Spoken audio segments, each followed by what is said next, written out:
کہ اس مہینے میں اللہ کو یاد کرنے والا بخشا بخشایا ہے، کہ جو اللہ کو اس مہینے میں یاد کر رہا، میرے نبی کی زبان مبارک سے یہ بشارت ہے کہ اللہ نے اس کی بخشش کر دی، اور اس مہینے میں اللہ سے مانگنے والا کبھی بھی نامراد نہیں رہتا، اللہ اس کی مراد ضرور پوری فرماتا ہے۔ اور یہاں تک کہ حضور نبی کریم صلی اللہ علیہ وسلم نے ارشاد فرما دیا کہ یہ رمضان ایسی مبارک گھڑیوں والا مہینہ ہے کہ اس میں نفل فرض کے برابر اور ایک فرض 70 فرضوں کے برابر ہے۔ ایک فرض کا کیا مقام ہے؟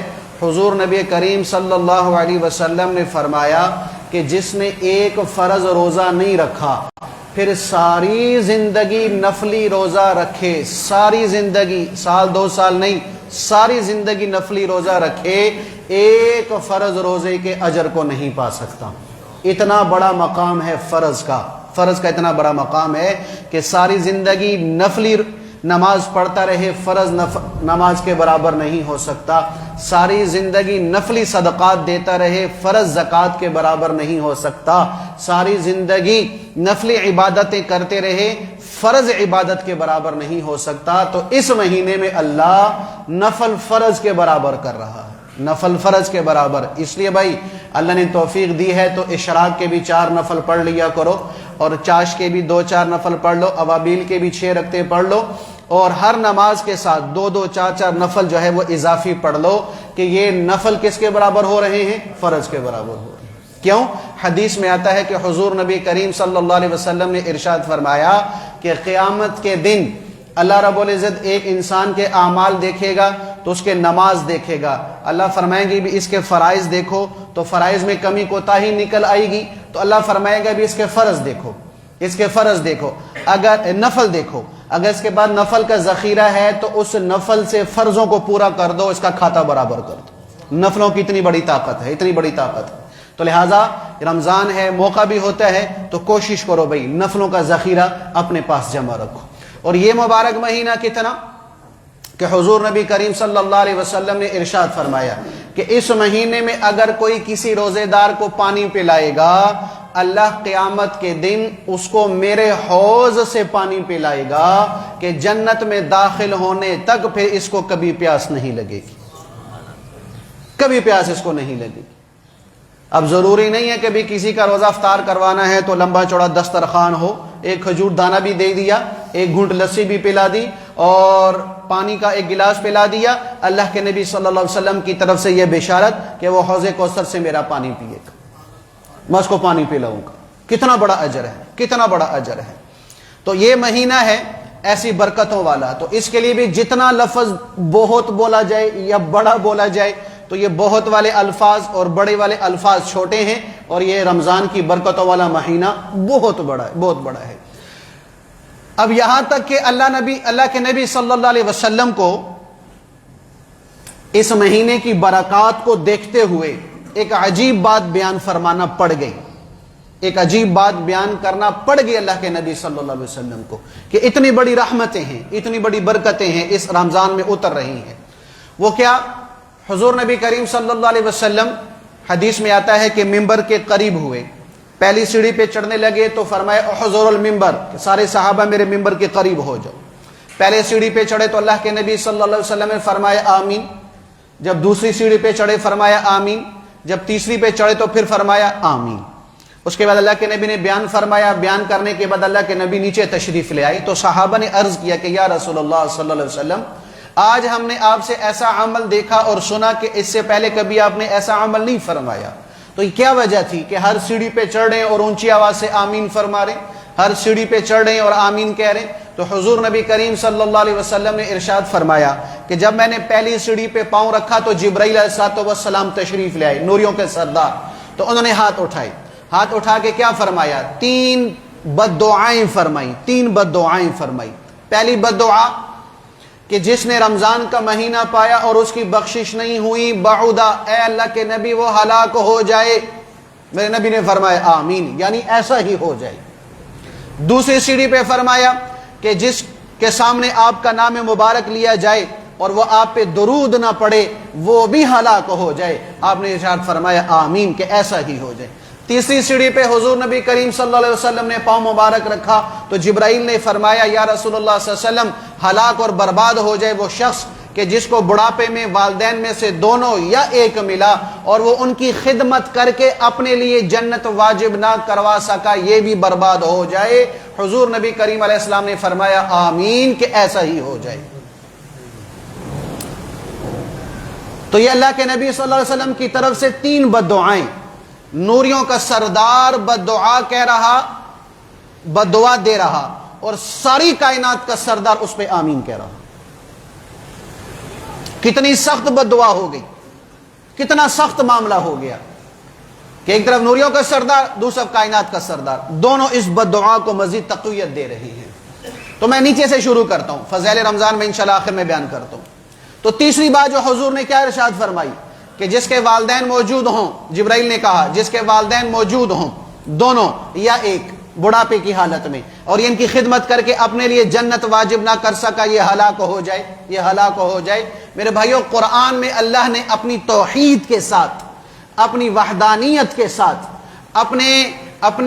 اپنی جو ہے وہ توحید کے ساتھ اللہ جل شانہ نے اگر کسی کا حق بیان فرمایا ہے تو وہ والدین کا حق ہے، وہ والدین کا حق ہے، وہ والدین کا حق ہے۔ کہ قرآن میں جب بھی والدین کا ذکر آیا تو ساتھ یہ لفظ بھی آیا کہ اچھا سلوک، حسن سلوک، بہترین معاملہ ان کے ساتھ کرنا۔ یہاں تک کہ علماء نے لکھا کہ والدین اگر کافر بھی ہیں پھر بھی اس کی اولاد پر جو مسلمان ہے یہ واجب ہے، یہ ضروری ہے، یہ فرض ہے کہ ان کے احترام کا لحاظ رکھے، ان کی عزت اور وقار کا لحاظ رکھے، ان کا احترام کرے، ان کے ساتھ بے ادبی نہ کرے، تکبر سے پیش نہ آئے، اونچی آواز سے بات نہ کرے، بے ادبی نہ کرے، ان کا نام لے کے نہ پکارے، کھانے پینے میں ان کو آگے رکھے، مجلس میں ان کو آگے رکھے اور عزت کے مقام پر ان کو آگے رکھے۔ یہ کافر والدین کا حق ہے، تو جو ایمان والے والدین ہوں گے ان کا حق ان سے زیادہ ہے، ان کا حق ان سے زیادہ ہے۔ ایک صحابی اللہ کے نبی صلی اللہ علیہ وسلم کے پاس آئے، یا رسول اللہ صلی اللہ علیہ وسلم میرے والدین کا مجھ پر کیا حق ہے؟ فرمائے وہ تیرے لیے جنت ہیں یا جہنم ہے، تیرے لیے وہ جنت ہیں یا جہنم ہے۔ خدمت کر، راضی کر، جنت مل گئی، ناراض کر، نافرمانی کر، ناراض کر، جہنم مل گئی۔ حضور نبی کریم صلی اللہ علیہ وسلم کے پاس صحابی آئے، یا رسول اللہ جہاد کے لیے جانا چاہتا ہوں، جہاد کے لیے جانا چاہتا ہوں۔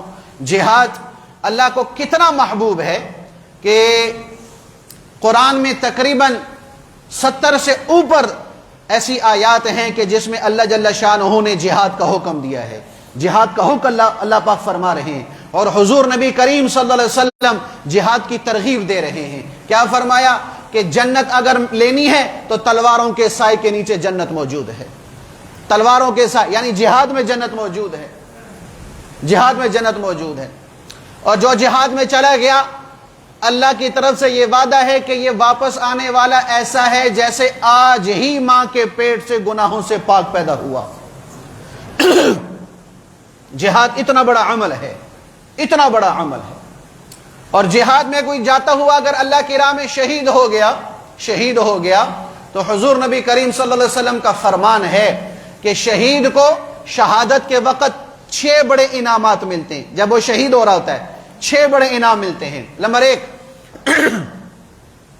کہ اس کے جسم کا خون کا قطرہ زمین پہ نہیں گرتا، اللہ اس کی بخشش پہلے فرما دیتا۔ روح نکل رہی ہوتی ہے، وہ جنت میں اپنا ٹھکانہ پہلے دیکھ لیتا ہے، اور قیامت کی ہولناکیوں سے اللہ شہید کو بچائے گا۔ قیامت کے دن اللہ عزت کا وقار اور عزت کا اور وقار کا تاج اس شہید کو پہنائے گا۔ قیامت کے دن 70 حوروں سے اللہ اس کا نکاح فرمائے گا۔ قیامت کے دن 72 لوگوں کو اس کے خاندان والوں میں سے جس پہ جہنم واجب ہو چکی ہوگی جہنم سے نکال کر جنت میں لے جائے گا۔ اور سب سے بڑا عمل یہ ہے کہ ہر جنتی کو جنت میں جا کر اللہ کا دیدار ہوگا۔ شہید ایسی بڑی عزت والا ہے کہ اللہ کے نبی نے ارشاد فرمایا کہ شہید کو اللہ قبر میں ہر روز صبح اور شام اپنا دیدار کرواتا ہے۔ یہ شہید کا مقام ہے۔ کون؟ جو جہاد میں جا کے لڑے گا، جو جہاد میں جا کے لڑے گا۔ تو صحابی نے کیا کہا؟ یا رسول اللہ میں اس جہاد میں جانا چاہتا ہوں تاکہ یہ عزتیں مل سکیں۔ میرے نبی نے ارشاد فرمایا تیری ماں باپ میں کوئی زندہ ہے؟ کہا جی ماں ہے، بوڑھی ہے۔ فرمایا جا ماں کی خدمت کر، تیری جنت تیری ماں کو قدموں میں موجود ہے، تیرے لیے تیری جنت تیرے ماں کے قدموں تلے موجود ہے۔ تیرے لیے سب سے بڑا جہاد یہی ہے کہ تو ماں کی خدمت کر، ماں کی خدمت کر۔ تو یہ ماں باپ کا مقام ہے، یہ ماں باپ کی شان ہے کہ اللہ اتنے والدین کو عزت اور مقام عطا فرما رہے ہیں۔ سیدنا علی مرتضی رضی اللہ عنہ سے کسی نے پوچھا تھا کہ اپنے بیٹے حسن کے بارے میں آپ کیا کہتے ہیں؟ اپنے حسن کے بارے میں کیا کہتے ہیں؟ کہ میرا حسن بیٹا بڑا فرما بردار ہے، بڑا ہی پیارا بیٹا ہے۔ کہا جی وہ کیسے؟ اب ماں باپ کا احترام سنو۔ فرمایا جس گھر میں میں بیٹھا ہوتا ہوں میرے احترام میں حسن کبھی اس گھر کے چھت پہ نہیں چڑھا کہ میرا باپ نیچے بیٹھا ہوا ہے، میرا ابا نیچے بیٹھا ہوا ہے۔ کہ میں جب رات کو اگر چلتا ہوں تو میرے آگے چلتا ہے، اس لیے آگے چلتا ہے کہ رات کو ایسا نہ کوئی آگے گھات لگا کر دشمن بیٹھا ہو اور میرے ابا پہ قاتلانہ حملہ کر دے۔ حسن اس لیے آگے چلتا ہے کہ وہ قاتلانہ وار مجھ پر ہو، میرے ابا پر نہ ہو۔ کہ جب دن کا موقع ہوتا ہے تو پیچھے چلتا ہے، پیچھے ہوتا ہے۔ کیوں؟ کہ دن کو یہ خطرہ ہوتا ہے کہ کوئی پیچھے سے وار نہ کر دے، پھر بھی یہ پیچھے چلتا ہے کہ وہ وار حسن پر ہو، حسن کے ابا یعنی علی پر نہ ہو۔ فرماتا ہے جب میں کھانے کے لیے بیٹھتا ہوں میرے ساتھ نہیں کھانا کھاتا، میرے ساتھ کھانا نہیں کھاتا جب تک کہ میں پہلا نوالا خود نہ توڑ لوں، اور جب تک کہ میں خود پہلا نوالا سالن میں نہ ڈال دوں۔ حسن پہلے نہ روٹی توڑتا ہے نہ سالن میں ہاتھ ڈالتا ہے۔ کیوں؟ اس لیے ایسا ہو کہ وہ روٹی تازہ جو مجھے پسند آ گئی ہو اور میرا بیٹا حسن اس پہ ہاتھ بڑھانا چاہے اور ہاتھ بڑھا کر اس کو کاٹ لے، اپنا نوالا بنا لے، تو حسن یہ بھی نہیں چاہتا کہ میں اپنے باپ کی خواہش پر آگے بڑھ جاؤں، میں باپ کی خواہش کو توڑ دوں، اور پلیٹ میں کوئی گوشت کا ٹکڑا ہو اور میں اس پر نظر ڈال دوں۔ حسن یہ چاہتا ہے کہ اس بوٹی پر بھی میرے باپ کا پہلے ہاتھ پڑے، حسن کا اس پہ پہلے ہاتھ نہ پڑے۔ یہ باپ کا حق ہے جو امام حسن رضی اللہ عنہ کر رہے ہیں اور عملاً دکھا رہے ہیں۔ قرآن کیا کہتا ہے؟ قرآن والدین کے بارے میں کہتا ہے کہ بھئی والدین کے لیے اپنے دونوں پر بچھا دو۔ ہمارے پر ہیں کہ بازو ہیں؟ بولو بھائی، ہمارے تو بازو ہیں، لیکن اللہ نے ہمارے بازوؤں کو کس سے تشبیہ دی ہے؟ پروں سے، پروں سے۔ دیکھو بعض باتیں پڑھنے سے سمجھ نہیں آتی، بعض باتیں پریکٹیکل دیکھنے سے سمجھ آتی۔ کبھی کسی شکاری کو دیکھا جب وہ پرندے کو شکار کرتا ہے تو شکار گر جاتا ہے تو اس کے دونوں پر کھل جاتے ہیں۔ شکار جب بھی گرے گا، پرندہ ہوگا، تو وہ گرتے ہی جب اس کو گولی یا شرہ لگے گا تو وہ جب گرے گا اس کے دونوں پر بالکل کھل جائیں گے۔ کیا مطلب؟ کہ اس نے دونوں پر کھول کے اور سر کو ٹیڑھا کر کے یہ کہ اب میں تیرے پاس حاضر ہو گیا ہوں، اب میرے ساتھ جو کرنا چاہے کر لے، تیرے لیے حلال ہے، میں اب پر ہلانے کے بھی جوگے نہیں، پر ہلانے کا بھی مجھ میں طاقت نہیں۔ اللہ یہ کہہ رہا ہے کہ ماں باپ کے سامنے اپنے دونوں بازوؤں کو یوں پھیلا دو جیسے پرندہ شکاری کے بات کا حکم دیں اور گناہ کا حکم دیں، وہ نہیں کرنا، لیکن اس میں بھی ادب ضروری ہے، اس میں بھی احترام ضروری ہے۔ یہ نہیں ہے کہ کفر کے فتوے لگانے شروع کر دیں۔ ماں باپ کو بھی نیکی کا حکم کرنے کا حکم ہے کہ امر بالمعروف ماں باپ سے کریں، کہ ان کو فضائل سنائیں، نیکی کی طرف، دعوت کی طرف اور دین کی طرف، شریعت کی طرف اعمال کی دعوت دیں، لیکن احترام کے ساتھ، ادب کے ساتھ، نرمی کے ساتھ، محبت کے ساتھ۔ اور اگر خدا نہ خواستہ وہ کسی گناہ میں ملوث ہیں تو نہیں عن المنکر بھی کرنا ہے، لیکن ادب کے ساتھ، احترام کے ساتھ اور نرمی کے ساتھ اور محبت کے ساتھ۔ آپ کے امر بالمعروف کرنے کے باوجود وہ نیکی پہ نہیں آ رہے، نہیں عن المنکر کرنے کے باوجود وہ گناہ سے نہیں بچ رہے، آپ بری و ذمہ ہیں۔ چاہے جائے کہ میں اپنی زبان پہ تلخی لاؤں، اپنی زبان پہ سختی لاؤں کہ ابا کہ باپ ہے میری بات نہیں مان رہا، آپ جہنم میں جا رہے ہیں، اب جہنمی ہیں، اب بدبخت ہیں، اب کو ہدایت نہیں مل سکتی۔ نہیں، یہ جملے کہنے کا مجھے کوئی حق نہیں، مجھے کوئی اجازت نہیں ہے۔ نیکی کی دعوت دو نرمی سے، برائی سے منع کرو نرمی سے، نہیں ہوتے اللہ سے دعا کرو بھائی، اللہ سے دعا مانگو ان کی ہدایت کے لیے، ان کو نیکی کی طرف آنے کے لیے، گناہ سے بچنے کے لیے۔ دعا ہم کتنی کرتے ہیں بھائی، بولو بھائی۔ تبلیغ والے تو مولانا الیاس صاحب رحمۃ اللہ فرمایا کرتے تھے کہ بھائی میری ایک پاؤں ہے تو دعا ایک من ہے۔ اگر آپ نے 1 منٹ کسی کو دعوت دی ہے تو 10 منٹ اس کے لیے دعا مانگو۔ حضور نبی کریم صلی اللہ علیہ وسلم ساری رات تہجد میں کھڑے ہو کے نماز پڑھتے تھے اور لمبی دن کے لیے دعا نہیں کرتے، اپنے بہن بھائیوں کے لیے دعا نہیں کرتے۔ اصل میں دعا بلا کیوں نہیں کرتے؟ ہم نے اللہ کو کسی ملک کا وزیر اعظم والا مقام دیا ہوا ہے، اللہ کو ہم نہیں سمجھے۔ جیسے حضور نبی کریم صلی اللہ علیہ وسلم کے زمانے میں اللہ کے نبی حج فرما رہے تھے تو ایک بدو میدان سے واپس آیا طواف زیارت کرنے کے لیے، تو جلدی آ گیا، جلدی پہلے پہنچ گیا کہ یا اللہ میری دعائیں سن لے، پیچھے رش پڑ جائے گا، پھر پتہ نہیں میری باری کب آئے گی، پیچھے پڑ جائے گا، لوگ زیادہ ہو جائیں گے، پھر تمہاری بات سن سکے گا نہیں سن سکے گا، اوروں کے چکروں میں پڑ جائے گا۔ تو یہ آدمی اللہ کو نہیں سمجھا۔ تو ہم صرف اگر دعا مانگتے تو اپنی ذات تک دعا میں بھی ہم کنجوسی کر رہے ہوتے ہیں۔ میرے بھائیو اللہ بڑا ہے، ان کو بھی نہ، اس لیے حضور نے ارشاد فرمایا اگر کسی سے والدین ناراض تھے اور ناراضگی ہی کی حالت میں والدین دنیا سے چلے گئے، اس بچے کے لیے ابھی بھی چانس ہے، ایک موقع ہے کہ یہ قیامت کے دن فرما برداروں میں سے کھڑا ہو سکتا ہے کہ 2 کام کرے، بلکہ 3 کام کر لے۔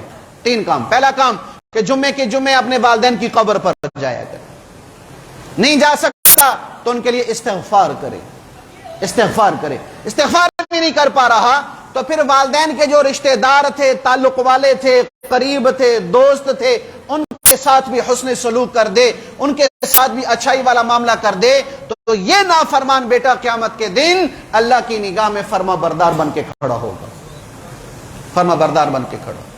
اس لیے بھائیو والدین کی خدمت ضروری ہے، خدمت نہ کی جنت واجب نہ ہو سکی تو حضور کی بددعا میں شامل ہو سکے۔ اللہ ہم سب کی حفاظت فرمائے۔